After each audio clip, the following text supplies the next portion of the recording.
ملعون یتی نرسنگانند کو فوری گرفتار کرنا، BRS قائدین کا مطالبہ، DGP کو یادداشت، فرقہ پرست طاقتوں پر نظر رکھنے کی اپیل۔ BRS قائدین نے director general police doctor Jitendra سے مطالبہ کیا کہ اتر پردیش کے متنازع ملعون یتی نرسنگانند کو فوری گرفتار کیا جائے، جس نے حضور اکرم صلی اللہ علیہ وسلم اور صحابہ کرام کی شان میں گستاخانہ ریمارکس کیے۔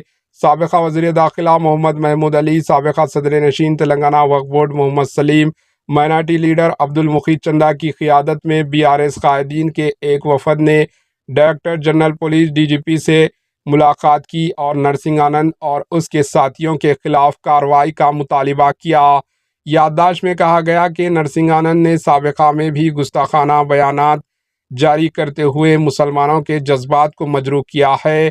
BRS قائدین نے کہا کہ نرسنگانند کے خلاف سنگین دفعات کے تحت مقدمہ درج کرتے ہوئے تلنگانہ پولیس عہدیداروں کی ٹیم کو گرفتاری کے لیے اتر پردیش روانہ کیا جانا چاہیے۔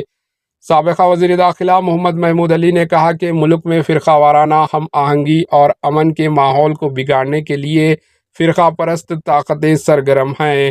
انہوں نے کہا کہ تلنگانہ جو ہمیشہ امن کا گہوارہ رہا، وہاں بھی فرقہ پرست تنظیمیں سر ابھارنے کی کوشش کر رہی ہے۔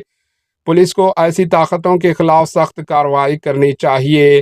مائنارٹی لیڈر عبد المقیت چندا نے کہا BRS پارٹی نے 10 سال اقتدار میں فرقہ پرست طاقتوں کی سرکوبی کرتے ہوئے تلنگانہ میں امن و امان اور گنگا جمنا تہذیب کو برقرار رکھا تھا۔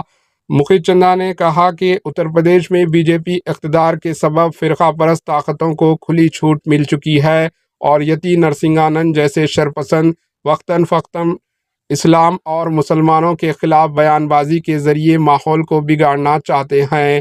مقیت چندا نے کہا کہ پولیس کو چاہیے کہ نرسنگانند کو گرفتار کرتے ہوئے حیدرآباد منتقل کیا جائے اور یہاں کی عدالت میں اس کے خلاف مقدمہ چلایا جائے۔ Bureau report AHN news.